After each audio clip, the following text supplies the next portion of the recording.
Hello everyone, welcome to the first episode of General Thinking Concepts, and today we're going to be discussing map is not the territory. In 1931, the mathematician Alfred Korzybski presented a paper on mathematical semantics at New Orleans, and this paper introduced and popularized the concept of map is not the territory. So what exactly does it mean by a map is not the territory?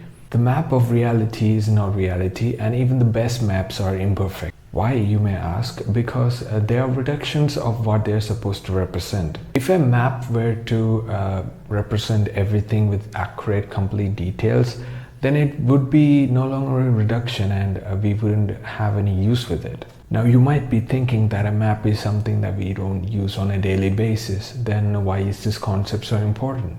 But the reality is we use maps every day, not only to travel, but also as an academic report card, a performance report card, a book on cooking, a user manual to your car. All these things are maps for a complex territory that we are not used to. Now, does this mean that maps have no flaws? No, absolutely not. Let's take an example.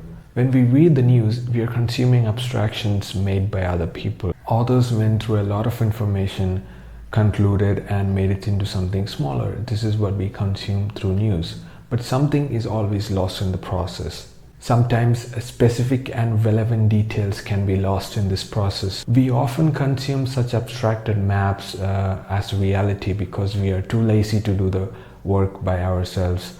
And by doing this, we forget that the map is not the reality. Let's look into some important points to consider while using maps. Reality is the ultimate update. When we venture into unfamiliar territories, it is good to have a map in hand, but do not trust the map completely, because territories change and we should update them based on our own experiences. Let us consider an example of me traveling from A to B. Suppose that this map that I'm using to travel from A to B was created about 6 months ago, and some natural disaster happened in between, like a week ago, and there was a bridge that is supposed to be in between A and B, and this bridge got destroyed in that natural disaster, and the map that I'm using, it doesn't have this information. So if I trust the map very blindly, I could end up in a really bad situation. With this example, I made it clear that it is very important to consider the time of the creation of the map, because a map that is created 10 years ago about a certain topic in today's world might not be useful at all to us. Consider the cartographer. Make sure the person who's making the map is not biased in any way.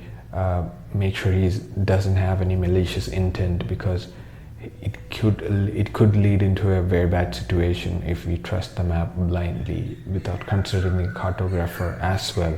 And the next point is a very important one. I call it the similar checkpoints. Now, what does it mean by similar checkpoints? Similar checkpoints is when a map matches in certain areas only. That means if you're taking the example that we talked about earlier from traveling from a point A to B, then you can, if you look at the map, there might be points from A to B called 801, 802, 803, and all of these points could have been inside the map as well, and you would be like looking at the map and thinking, oh, A1 is there, okay, map has A1 also, A2 is also there, A3 is also there. So because of this reason, you could have a bias into thinking that the map is always right.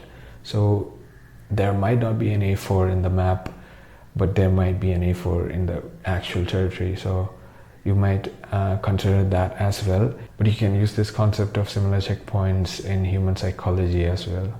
If you think about it, you will understand how to use it.